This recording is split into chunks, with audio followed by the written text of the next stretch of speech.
Bonjour à toutes et à tous et bienvenue dans cette deuxième vidéo sur le chapitre sur l'eau, une ressource qu'il faut préserver. Donc tout d'abord, je vous remets le plan que nous allons suivre. Donc je vous rappelle que c'est un plan multiscalaire. Multiscalaire, c'est ce qui veut dire à différentes échelles. Donc tout d'abord, la gestion de l'eau dans un monde en croissance démographique avec tout d'abord une ressource inégalement répartie dans le monde, donc à l'échelle de la planète, et ensuite une ressource convoitée qui crée des conflits. Un aspect plutôt géopolitique, on va travailler sur l'eau et sur le concept de guerre de l'eau, le fait que certains pays entrent en conflit pour la gestion d'un fleuve par exemple. Ensuite, gérer durablement une ressource essentielle, avec une politique de gestion durable à l'exemple de Singapour, donc à l'échelle d'un pays, et des projets ambitieux mais parfois coûteux en énergie, et donc là ce sera à l'échelle d'une ville, la ville de Barcelone en Espagne. Donc tout d'abord, la gestion de l'eau dans un monde en croissance démographique, une ressource qui est inégalement répartie dans le monde. Donc comme nous l'avons dit déjà dans l'introduction, l'eau douce, donc qui est consommable pour l'espèce humaine, représente 2,5 à 3% de toute l'eau qui est disponible sur la planète.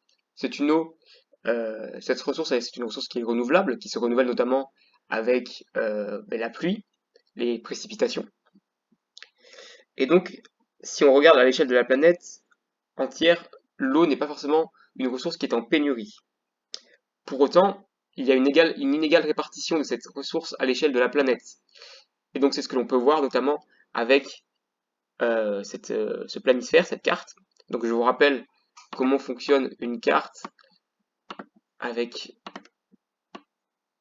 ce qu'on appelle le TOL. Donc TOL pour titre, orientation, légende et échelle. Donc le titre ici, c'est l'eau, une ressource inégalement répartie. L'orientation, alors l'orientation justement, elle vient à manquer, il n'y a pas de boussole qui indique le nord ou d'éléments qui indiquent le nord. Donc là, la carte, on peut dire qu'elle ne répond pas totalement à la méthode TOL, titre, orientation, légende, échelle, je rappelle. La légende, elle est ici, avec que seulement 3 figurés. Donc les figurés, ce sont les éléments graphiques qu'on retrouve sur une carte. Et enfin, l'échelle, donc l'échelle est ici, 2000 km, qui correspondent à cette distance.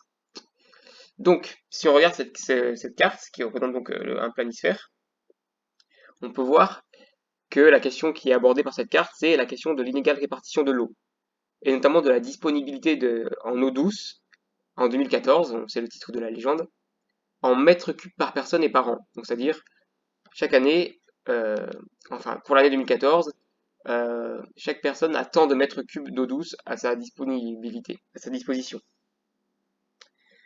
Donc on peut voir que certaines régions du monde sont très bien pourvues en eau. On peut par exemple prendre l'Europe du Nord, avec tout ce qui est la Suède, la Norvège, la Russie, une partie de l'Asie centrale aussi, qui est très bien pourvue en eau. L'Amérique du Sud, ce qui correspond notamment à un climat équatorial avec de fortes précipitations. En Asie aussi, une partie de l'Asie, qui connaît ce qu'on appelle un phénomène de mousson. Donc la mousson, c'est une saison des pluies qui est très importante, avec un climat très humide. Le Canada, qui a une situation très satisfaisante. Donc plus de 10 000 mètres cubes par personne et par an d'eau douce. Ensuite, il y a une situation de vulnérabilité, c'est-à-dire que on n'est pas dans des espaces en pénurie. Ce sont des espaces qui ont quand même accès à de l'eau, mais c'est assez inégal selon les pays. Donc en Europe, on peut dire que globalement, nous en France, on n'a pas de réel problème pour la question de l'accès à l'eau. L'Asie, l'Asie de l'Est, l'Asie du Sud, l'Inde, où pareil, il y a un phénomène de mousson, où il y a beaucoup de pluie. L'Asie du Sud-Est, dont on a déjà parlé. L'Amérique du Nord, États-Unis, Mexique, et plusieurs pays d'Afrique. Et enfin, il y a donc les pays en situation de pénurie. Donc la pénurie, c'est le manque, par définition, c'est le manque d'une ressource qui est nécessaire aux êtres humains. Et donc là, le continent le plus touché par cette situation de pénurie, c'est le continent africain. Donc on voit le Maghreb, les pays de la Corne de l'Afrique avec tout ce qui est la Somalie, le Kenya, etc. Les pays du Moyen-Orient, donc l'Arabie Saoudite, le Qatar, le Yémen, et aussi le Groenland, ce qui peut paraître un peu plus original, vu qu'il fait très froid. Mais justement, en fait, le Groenland, en fait, l'accès à l'eau douce est compliqué puisque l'eau est sous forme solide, comme je vous ai rappelé dans l'introduction. En Afrique, c'est évidemment la question du climat, l'aridité. On est un climat aride, il y a peu de précipitations, donc il y a peu de pluie, d'eau qui tombe, et donc on a un climat très sec euh, qui fait que euh, qu'on n'a pas forcément accès à de l'eau douce et que cette ressource ne se renouvelle pas forcément, en tout cas pas aussi bien que dans d'autres régions du monde. C'est le cas de régions désertiques comme l'Afrique subsaharienne, donc les pays traversés par le Sahara, le Moyen-Orient, comme on l'a déjà dit. Ce manque d'eau potable pose de gros problèmes en termes de santé évidemment pour les habitants, surtout qu'on peut voir que les pays qui sont touchés, ce sont surtout des pays pauvres, des pays qu'on peut qualifier de soit PED, pays en développement, ou alors PMA, les pays les moins avancés. Je vous rappelle qu'on avait vu ces différentes dénominations de pays sur le chapitre sur la richesse et la pauvreté. Donc PMA, pays moins avancés, c'est les pays les plus pauvres du monde. PED, pays en développement, des pays qui ne sont pas encore des pays développés, mais qui ne sont plus forcément dans une situation de pauvreté, qui commence à se développer. Et donc, ce manque d'eau potable a des conséquences sur la santé, sur l'accès à l'alimentation aussi, évidemment, puisque il faut de l'eau, je vous rappelle, pour l'agriculture. En 2016, 780 millions de personnes n'ont pas eu accès à l'eau potable, et donc c'est un vrai problème. Et 780 millions de personnes, c'est quasiment 10% de la planète, des habitants de la planète, donc c'est énorme. Je voulais vous montrer une autre carte, c'est ce qu'on appelle une carte par anamorphose sur la question de l'eau douce disponible dans le monde. Donc c'est tiré du dessous des cartes, le documentaire dont je vous ai déjà parlé en introduction. Je vous montrerai un extrait en classe quand nous reviendrons pour peaufiner, pour retravailler sur vos acquis. Et donc en fait la carte par anamorphose, c'est qu'on peut voir que la, le planisphère semble déformé en fait.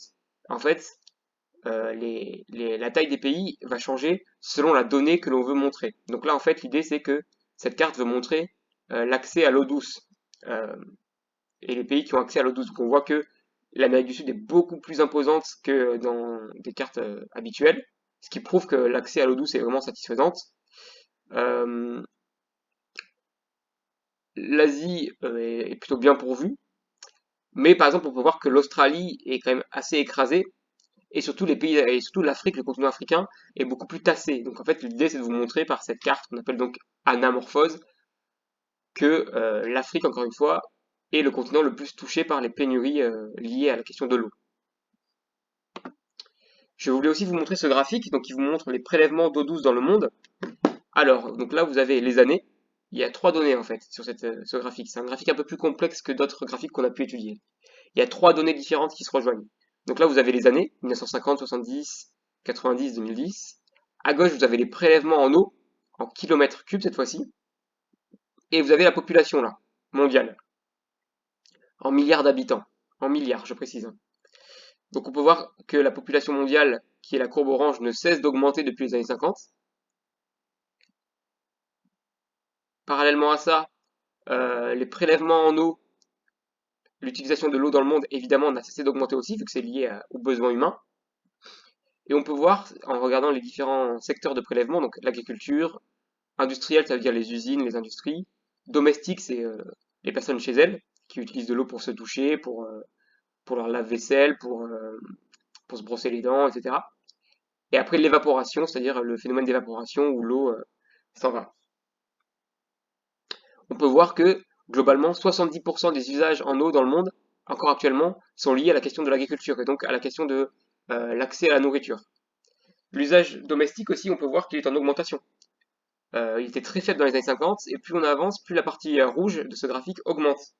Donc en fait, les deux idées qu'il faut retenir de ce graphique, c'est que 70% des usages en eau dans le monde sont liés à la question de l'agriculture, produire plus d'aliments pour nourrir une population qui augmente, et en même temps les usages domestiques, donc l'utilisation de l'eau à la maison, augmente. Et donc, on est dans un phénomène pour certains pays de stress hydrique. Le phénomène de stress hydrique, c'est en fait le fait que euh, la demande en eau dans un espace soit plus importante que la ressource en eau elle-même.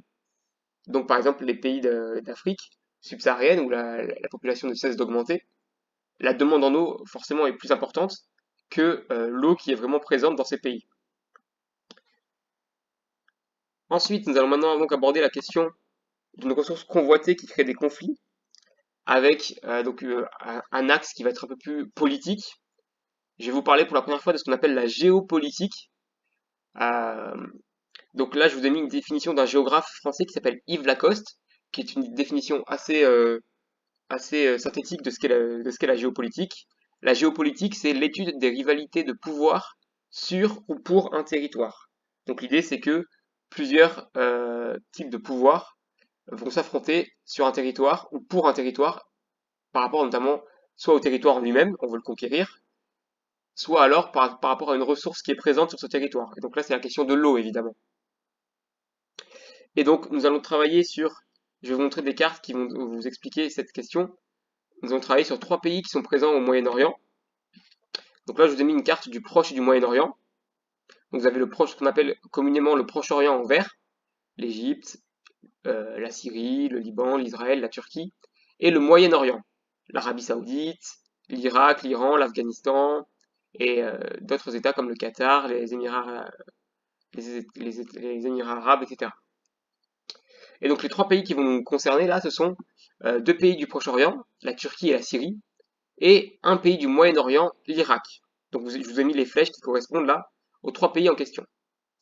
Ce sont ces 3 pays qui vont nous concerner par rapport à la question de l'eau et la question de guerre de l'eau. Donc sur cette deuxième carte, qui est un petit peu plus compliquée, on va la travailler ensemble. On peut voir donc ces 3 pays. Donc il y a la Turquie en bleu, l'Irak qui est ici, et la Syrie qui est ici aussi en bleu. Et en fait, ces 3 pays sont traversés par 2 fleuves dont vous avez déjà entendu parler, mais pour une autre raison, le Tigre et l'Euphrate.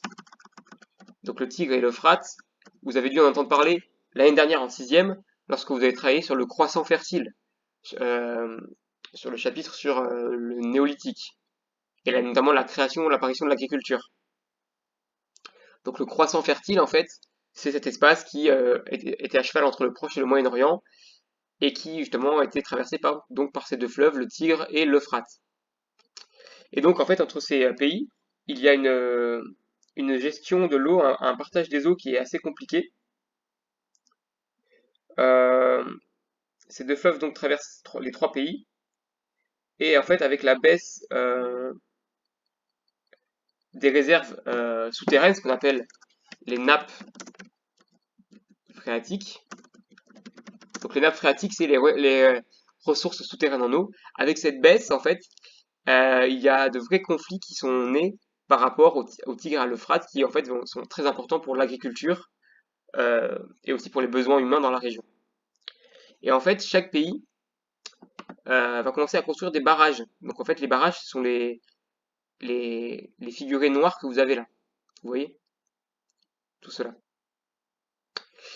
Euh, et on peut voir d'ailleurs que l'Irak est en jaune. L'Irak, c'est terre aride ou semi-aride, c'est-à-dire qu'il fait très chaud. Il n'y a pas forcément beaucoup de pluie, de précipitations. D'où l'importance justement d'arriver à contrôler une partie du fleuve. Vu qu'il n'y a pas de renouvellement de l'eau avec la pluie, il faut que le fleuve euh, réponde aux besoins en eau de la région. Et donc en fait, chaque pays va commencer à construire des barrages, parce que les barrages permettent notamment de produire de l'électricité, et donc aussi permettent de gérer la ressource en eau. Le problème, c'est que ces 2 fleuves, donc le Tigre et l'Euphrate, ils prennent leur source en Turquie, ils traversent donc une partie de la Turquie, la Syrie et une grande partie de l'Irak, et ensuite ils se jettent dans ce qu'on appelle le golfe Persique, qui est ici. Et donc en fait, en construisant de nombreux barrages sur sa partie de fleuve, la Turquie en fait va priver les autres pays d'un accès à l'eau. En construisant énormément de barrages ici, en fait, la Turquie a fait baisser de 50% le débit naturel, c'est-à-dire le débit naturel, c'est l'écoulement naturel du fleuve, le fait que le fleuve, l'eau du fleuve s'écoule jusqu'à de la source jusqu'à son embouchure. Donc l'embouchure, c'est l'endroit où le fleuve se jette dans la mer. Et donc, en faisant ça, en fait, la Turquie a fait baisser de 50% le débit naturel, donc l'eau, sur le reste du Tigre et de l'Euphrate. Ce qui fait que ses voisins, la Syrie et l'Irak, sont privés en partie d'eau. Et donc c'est pour ça qu'on est dans un partage difficile de l'eau et qu'il y a de nombreux conflits dans la région par rapport à ça. Donc ce sont vraiment des conflits pour la gestion d'une ressource, ce qu'on appelle aussi des conflits d'usage. Donc un conflit d'usage, c'est une rivalité entre des usagers d'une ressource pour son appropriation, sa gestion et son exploitation. Donc là, l'idée c'est s'approprier une partie du fleuve, exploiter les eaux du fleuve pour son pays, son propre pays, sans forcément penser à ses voisins. Et donc voilà, ça crée de vrais conflits géopolitiques. Donc je vous le rappelle, la géopolitique, c'est les rivalités pour un territoire ou sur un territoire. Et donc là, les rivalités sont liées à la question de l'eau, des deux fleuves. Je vous ai mis une petite photo euh, tirée du magazine Science et Avenir, qui est en ligne, et qui vous montre donc un cours d'eau du sud de l'Irak. Donc si je vous remets la carte, le sud de l'Irak, on est par ici. On est là, Nadjat, vous voyez, c'est cette ville-là, Nadjat, qui est juste à côté d'une partie de l'Euphrate, en fait. Et donc Nadjat, qui se trouve au sud de l'Irak, en fait, à cause des barrages créés par la Turquie et aussi la Syrie, euh, une partie du fleuve s'est complètement asséchée, vous voyez. Là, normalement, avant, il y avait un fleuve qui s'écoulait, et c'est complètement sec.